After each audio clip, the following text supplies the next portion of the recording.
আমার হাতে দাও। পড়ো পড়ো শুনি। প্রীতিভাজনেষু কৃষ্ণচন্দ্র। আগামী 25শে ডিসেম্বর আমি মুর্শিদাবাদে একটা প্রীতিভোজের আয়োজন করেছি। এই অনুষ্ঠান সংক্রান্ত আলোচনার জন্য আমি আমার সমস্ত অঙ্গরাজ্যের মন্ত্রীদের নিয়ে একটা বৈঠকের আয়োজন করেছি। উক্ত আলোচনায় তোমার মন্ত্রীর গুরুত্বপূর্ণ মতামতের জন্য তাকে আমন্ত্রণ জানাচ্ছি। আগামীকাল আমাদের আলোচনা সভায় তোমার মন্ত্রী যেন মুর্শিদাবাদে উপস্থিত থাকে। আর ওই 25শে ডিসেম্বর এই বিশেষ দিনে তুমি এবং তোমার সভাসদদের আমার মুর্শিদাবাদে আমন্ত্রণ রইল। বাহ বাহ বাহ বাহ, এই 25শে ডিসেম্বর তাহলে নবাবী খানা। দেখেছেন মহারাজ নবাব বাহাদুরের দূরদৃষ্টিটা? দেখুন, উনি আমাকে ওনার আলোচনা সভায় আমন্ত্রণ জানিয়েছেন। খুব ভুল করেছেন। দূত, তুমি নবাব বাহাদুরকে গিয়ে জানিয়ে দাও আমার মন্ত্রী নির্দিষ্ট দিনেই মুর্শিদাবাদ চলে যাবে। প্রণাম মহারাজ। নাও নাও মন্ত্রী, তুমি মুর্শিদাবাদ যাবার তোড়জোড় করো। তুমি কৃষ্ণনগরের প্রতিনিধি হিসাবে যাচ্ছ, তোমার সম্মানই আলাদা। আমি এই কৃষ্ণনগরের মান মর্যাদার রক্ষার দায়িত্ব নিয়ে নবাব বাহাদুরের সাথে আলোচনায় বসবো মহারাজ। সাধু সাধু। গোপালকে একেবারেই বাদ দিতে হবে, যাতে ও নবাব বাহাদুরের সভায় না যেতে পারে। কিছু একটা উপায় বার করতেই হবে।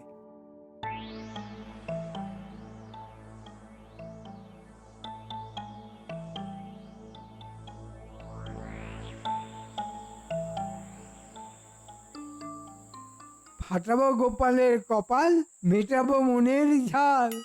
আগে গুনগুন করে যাচ্ছ। তুমি জানো নবাব বাহাদুর আমার সঙ্গে আলোচনায় বসার জন্য দূত পাঠিয়েছেন। আমি এখান থেকে মহারাজের প্রতিনিধিত্ব করছি। ও মা, তাই তাই তাই তাই মামার বাড়ি যাই। তবে শুনে রাখো, রাজাকে শুধু দেশের লোক পুজো করে, আর এই বিদ্বান ব্যক্তিকে পৃথিবীর সবাই পুজো করে। রাত পোহালেই মুর্শিদাবাদে যাব নবাবের সঙ্গে আলোচনায় বসতে।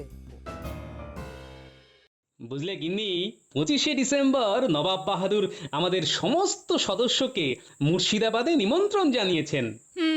তা শুনে আমার কি হবে বলো? হ্যাঁ, নবাব তো আর সবার বউদের নেমন্তন্ন করেনি। হ্যাঁ, না তা অবশ্য করেননি, কিন্তু ওই একটা কথা আছে না, ওই পতির পুণ্যে সতীর পুণ্য।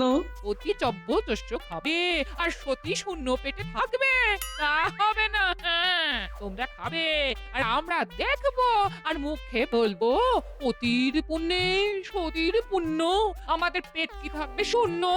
হ্যাঁ, হ্যাঁ, তোমার এই অকাট্য যুক্তি মহারাজকে কালকে আমি নিবেদন করব, দেখি মহারাজ কি বলেন। ধন্যবাদ গো।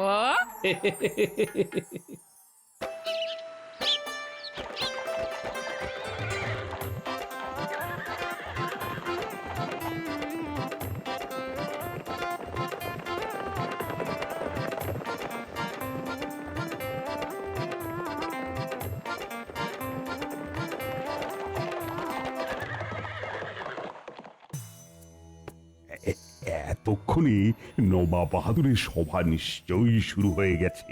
মহারাজ, একটা কথা নিবেদন করব। কি কথা? আগে মহারাজ, আমরা সভাসদরা সবাই মনের আনন্দে নবাবী খানা খেতে যাব, আর আমাদের সহধর্মিনীরা পেটে তালা দিয়ে থাকবে মহারাজ। কথাটা তুমি মন্দ বলনি, কিন্তু নবাব বাহাদুর তো আমাদের সভাসদদের বলেছেন।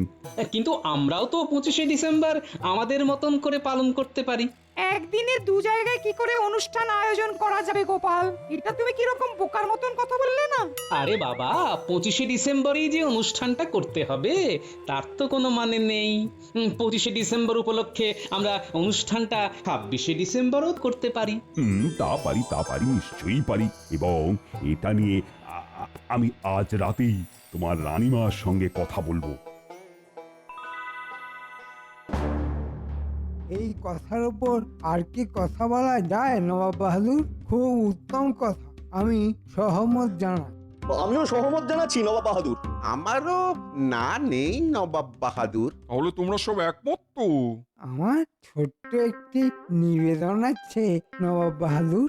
আবার কি হলো তোমার? দেখুন নবাব বাহাদুর, আপনার সভায় সাহেবরা আসবেন, সাহেবদের সঙ্গে আমাদের সকলের পরিচয় করিয়ে দেবেন। এটা খুবই ভালো প্রস্তাব, কিন্তু আমাদের মধ্যে একমাত্র ছানা কেটে দেবে যে গোপাল। কিরকম ছানা কাটবে একটু বলে দাও। দেখুন, এই সভায় আমরা যারা আছি তারা প্রত্যেকেই সুন্দর, সুসভ্য, মার্জিত, ভদ্র মানুষ। আপনার সভা উজ্জ্বল হয়ে উঠবে আমাদের দেখে। তার মাঝে গোপাল যদি আসে তাহলে কিরকম ছানা কেটে যাবে বলুন তো? কৃষ্ণনগরের মন্ত্রী একদম ঠিক কথা বলেছেন নবাব বাহাদুর। আর ওর ওই বিদঘুটে ভুঁড়ি দেখে সাহেবরা হাসাহাসি করবে।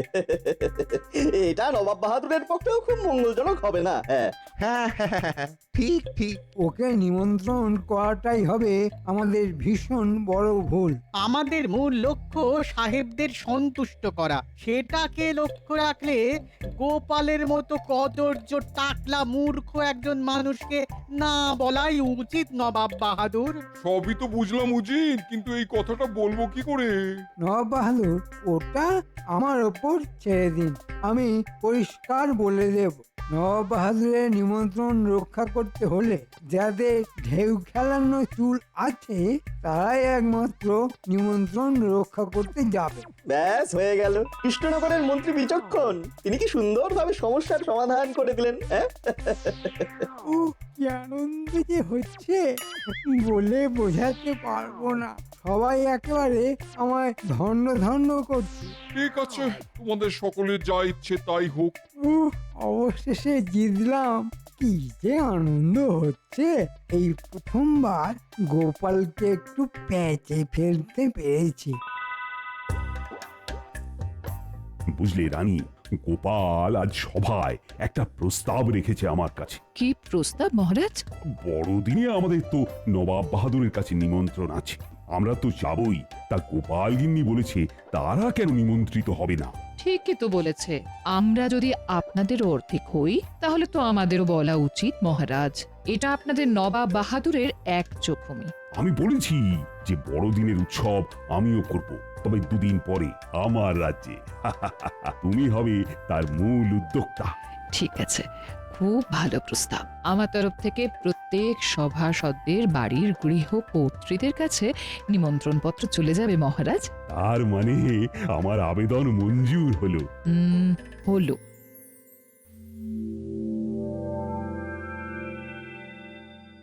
ওই তো মন্ত্রী এসে গেছে। না না, এবার বলো তো মন্ত্রী, নবাব বাহাদুরের সঙ্গে কি আলোচনা হলো?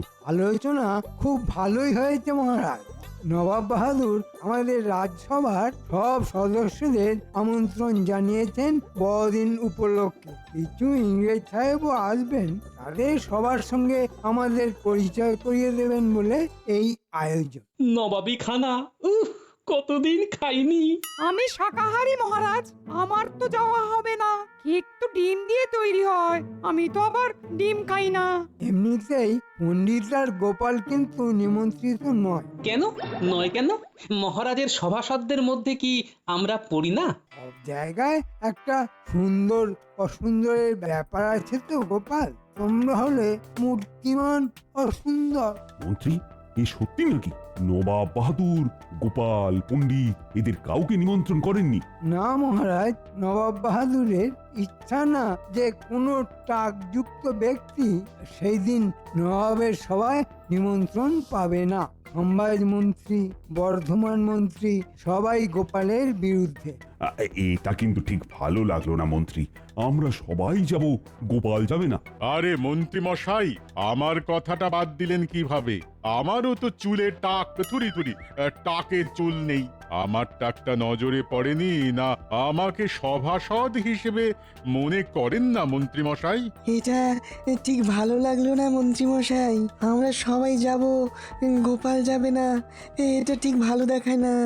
আমার কিছু যায় আসে না। পণ্ডিত শাকাহারি বলে যেতে পারছে না, আর আমি থাকবো না বলে যেতে পারবো না। কেন? আপনি আবার কোথায় যাবেন? আমার এক ভক্তের নাতি হয়েছে, তার ভাগ্য গণনার জন্যে আমাকে সেই পশ্চিমে যেতে হবে। আর তাছাড়া আমার তো গোপালের মতো মাথা ভর্তি টাক, সুতরাং নবাবের দরবারে নিয়ম অনুযায়ী যেতে পারবো না। এ নিশ্চয়ই মন্ত্রী মশাইয়ের কারসাজি। মন্ত্রী মশাই আমাকে পছন্দ করেন না, তাই নবাব বাহাদুরকে ভুজিয়ে ভাজিয়ে আমার যাওয়াটা বন্ধ করলেন। ঠিক আছে মন্ত্রী মশাই, আপনি তো আমাকে ভালো করেই চেনেন। আমি যাব, কিভাবে যাব সেটা দেখছি। মন্ত্রীমশাই, এ কেমন যুক্তি আমার মাথায় এলো না। চুল নেই বলে সে নিমন্ত্রিত হবে না, এমন উদ্ভট কথা তো আমি প্রথম শুনলাম। ধরুন যদি আমি ডিমকে দাম শাকাহারি না হতাম তাহলে আমারও প্রবেশ নিষিদ্ধ? কি হাস্যকর ব্যাপার! মহারাজ, আমি একটা কথা নির্ভয়ে বলতে পারি মহারাজ। হ্যাঁ হ্যাঁ হ্যাঁ, পারো। আসলে কিছু ভাঁড়কে নবাব বাহাদুর আমন্ত্রণ জানিয়েছিলেন। তা ভাঁড়েরা যা কাজ করে তারা তাই করেছে, কিন্তু আমি তো তা নয়। আমি তো গোপাল ভাঁড়, আমার কাজ লোক হাসানো। কিন্তু মন্ত্রী হয়েও যারা লোক হাসান তাদেরকে কি বলা হয় সেটা একটু ভাবুন মহারাজ। গোপাল, তুমি আমাদের ভাঁড় বললে? তাহলে তুমি কি পেট মোটা, মাথায় চুল নেই, একটা কদর্য কদাকার দেখতে ভাঁড় গোপাল, আবার আমায় ভাঁড় বলে? মহারাজ, মন্ত্রী এই মুহূর্তে আমাকে ব্যক্তিগত আক্রমণ করছেন এবং আপনি শুনছেন। আজ এই মুহূর্তে আমি এই সভা ত্যাগ করলাম। প্রণাম মহারাজ, আমি আজকের মতন আসি। সাবাস গোপাল, মুখের উপরে কথা বলার ক্ষমতা সবার থাকে না। এই মন্ত্রী, তুমি কিন্তু গোপালকে খুব খুব খারাপ ভাষায় কথা বললে। যে যে ভাষা বোঝে তাকে সেই ভাষাতেই কথা বলতে হয় মহারাজ। কি যে আনন্দ হচ্ছে বলে বোঝানো যাবে না। এতদিনে একটা যোগ্য জবাব দিতে পেরেছি, এই জন্য আজকে 3 মুঠো ভাত বেশি খেলাম। এই অপমানটা ঠিক নিতে পারলাম না মন্ত্রী মশাই। একটা কথা গর্বের সঙ্গে বলতে পারি, আমার বুদ্ধির সিকিভাগ বুদ্ধিও আপনার নেই। আমি বড়দিনে নবাব বাহাদুরের আমন্ত্রণে যাব, এবং তারপর যেটা হবে সেটার জন্য আপনি প্রস্তুত থাকবেন মন্ত্রী মশাই। ইট মেরেছেন, এবার পাটকেল খাবার জন্য প্রস্তুত থাকুন। গোপাল আমার বাড়ির সামনে দাঁড়িয়ে কেন? নিশ্চয়ই কিছু বলবে বলেই দাঁড়িয়ে আছে। ওই তো বিজ্ঞানী আসছে। কি গোপাল, কিছু বলবে? বিজ্ঞানী, টাকে চুল গজানোর ব্যাপারে আপনার কোনো আবিষ্কার আছে?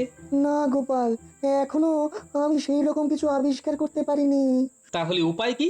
আমার কাছে একটা নকল চুল আছে, মাথায় পড়লে একেবারে ঢেউ খেলানো বাবরির চুল মনে হবে। ওটা আমার লাগবে বিজ্ঞানী। আমিও চাই তুমি এর যোগ্য জবাব দাও। সে তো দেব বিজ্ঞানী, আমায় যতখানি অপমান করা হয়েছে তার 3 গুণ ফেরত দেব। আচ্ছা, ঝরে যাবার মতো কোনো তেল আপনার কাছে আছে? সেটা আছে, ওটা মাথায় পড়ার কয়েক দণ্ডের মধ্যেই মাথার চুলগুলো ঝরে যাবে। চিরকালের মতো? না, চিরকালের জন্য নয়, আবার দিন 7 পরে চুল উঠবে। আমি ভেবে ফেলেছি আমার অপমানের জবাব কিভাবে নেব। তোমার অপমান আমারও অপমান গোপাল।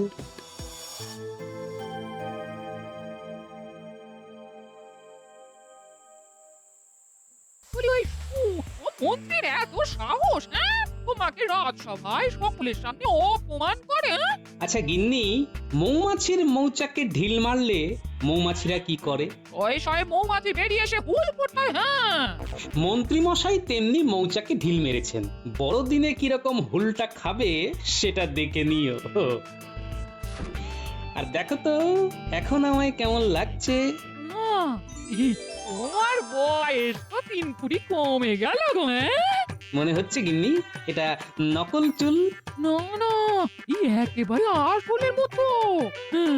ব্যাস, এটাই হলো আমার নবাব বাহাদুরের নিমন্ত্রণ রক্ষা করার প্রবেশপত্র। এখন তো শীতকাল, এই চুলটা পড়লে মাথায় ঠান্ডা লাগবে কম, বুদ্ধিটা বেশ জমাট থাকবে, বুঝলে গিন্নি?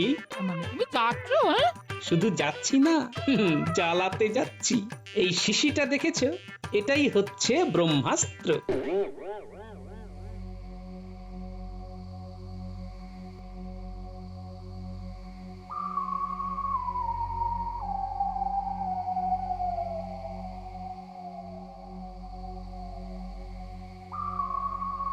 মহারাজ এখন চিন্তা করে আর কি করবেন মহারাজ? সব কাজ ভেবে করতে হয়। আপনি তখনই আপনার মন্ত্রী মশাইকে বলতে পারতেন যে গোপালকে ওইভাবে অপমান করো না। বিষয়টা এত তাড়াতাড়ি ঘটে গেল যে মাথাতেই কিছু এলো না। রানী, আমার নবাব বাহাদুরের বড়দিনের উৎসবে নিমন্ত্রণ রক্ষা করতে যেতে মোটেই ইচ্ছে করছে না, কিন্তু কূটনৈতিক ব্যাপার, না গেলে ওটা আমার কৃষ্ণনগরের জন্য খারাপ হয়ে যাবে। নবাব বাহাদুরের তো রোষানলে পড়ে যাব, নইলে না এই গোপাল ছাড়া আমার মুর্শিদাবাদ যেতে মোটেই ইচ্ছে করছে না। আমার দৃঢ় বিশ্বাস মহারাজ, গোপাল একটা কিছু অঘটন ঘটাবেই, দেখবেন।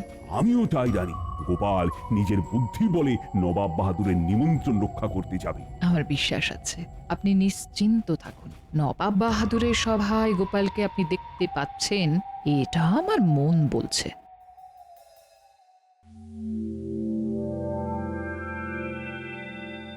মেরি ক্রিসমাস, মেরি ক্রিসমাস, তোমাদের সবাইকে মেরি ক্রিসমাস জানাই। সাহেব, তোমাদের সবাইকে নবাবের পক্ষ থেকে বড়দিনের শুভেচ্ছা আর অভিনন্দন।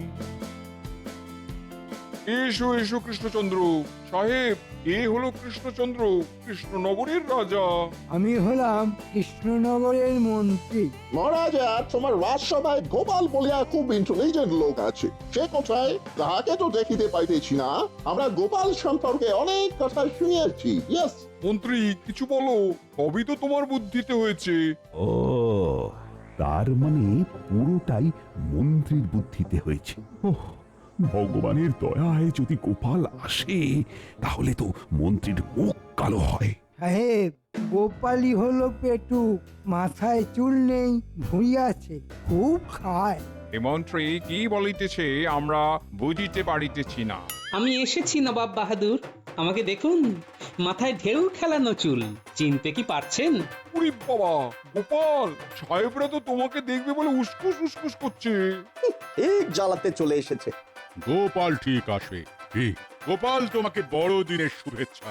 আমার বিশ্বাস ছিল তুমি কিছু না কিছু ঘটনা ঘটাবেই। আচ্ছা আচ্ছা গোপাল, একটা প্রশ্ন, মাথায় এরকম ঢেউ ফেলানো চুল কি করে এলো তোমার? এই তেলটার জন্য খাম্বাজরাজ, আয়ুর্বেদিক তেল। এই কালো রং চিরকালের জন্য মাথায় রয়ে গেল, চুল আর পাকবে না। নবাব বাহাদুর, এইবার যিশু নামে একটা কেক কাটাবো, আমরা ক্রিসমাস সেলিব্রেট করি, তারপরে আমরা গোপালের সহিত কথা বলিবে। ভেতরের ঘটনাটা কি গোপাল? ক্রমশ প্রকাশ্য মহারাজ, আগে কেক কাটা হোক, খাওয়া দাওয়া হোক, তারপর আমার ম্যাজিক দেখবেন। আরে ম্যাজিক আর কি দেখাবি? তোমার মাথায় তো চুল নেই, এটাই তো একটা বড় ম্যাজিক। গোপালের সাথে ঝগড়াঝাটি আমি মিটিয়ে ফেলি, ওর সঙ্গে একটু মোলায়েম ব্যবহার করি। ওই তেলটা আমার দরকার। গোপাল, আমি না খুব খুশি হয়েছি। তা তো বুঝতেই পারছি মন্ত্রী মশাই, খুশিতে আপনার মুখটা কেমন ওই আমশির মতো চুপসে গেল, সে সব দেখছি। তোমার সঙ্গে একটু কথা আছে গোপাল। আপনার সঙ্গে কিছু কথা আছে মন্ত্রী মশাই, কেক কাটা হোক, খাওয়া দাওয়া হোক, তারপর জমিয়ে আড্ডা হবে, কেমন? আমার মাথার চুলগুলো পাক ধরেছে, গোপালের ওই তেলটা যদি পাওয়া যেত। আচ্ছা গোপাল, তুমি ওই তেলটা পেলে কি করে? সে এক কাহিনী উজির, এটা আমায় ওই শান্তা দাদু দিয়েছে। Human Santa Claus. হ্যাঁ সাহেব, আমার চুল নেই বলে বড় দুঃখ। শুনেছিলাম বড়দিনের আগে রাত্রে বেলা শান্তা দাদু থলি কাঁধে ঘোরাঘুরি করে আর অভাবী মানুষের অভাব মেটায়। মন্ত্রী মশাই যখন বললেন নবাব বাহাদুর চুল ছাড়া ঢুকতে দেবেন না, তখন বড় কষ্ট হলো। মনে মনে শান্তা দাদুকে জানালাম আমার মাথায় কুচকুচে চুল দাও, কাঁদতে কাঁদতে শুয়ে পড়েছি। যাহার পর কখন ঘুমিয়ে পড়েছি, ঘুম ভাঙলো একটা আলোর মধ্যে। দেখি মাথার কাছে এই শিশি, আর এই কাগজে লেখা আছে ইংরেজিতে হেয়ার অয়েল।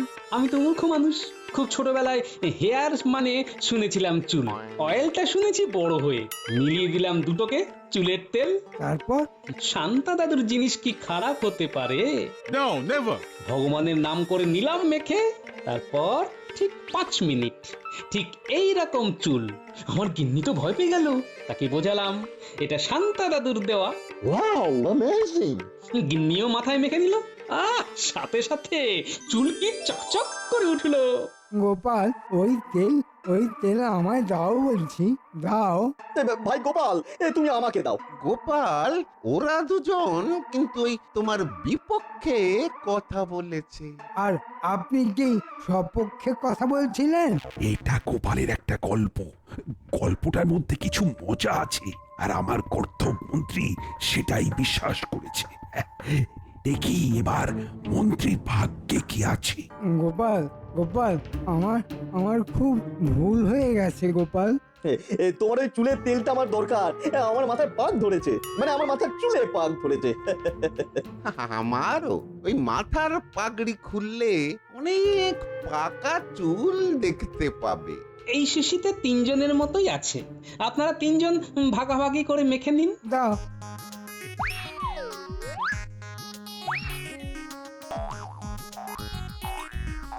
দাও বলছি, দাও। আমাকে দাও, আমাকে দাও, আমাকে দাও, দাও, দাও, দাও, আমাকে দাও, আমাকে দাও। এই তো শুরু হয়ে গেল চুল নিয়ে চুলোচুলি। এবার আসল মজা। এ কি দেখি গোপাল, মন্ত্রী তোমার চুল কোথায় গেল? মাথা ভর্তি টাক। এটা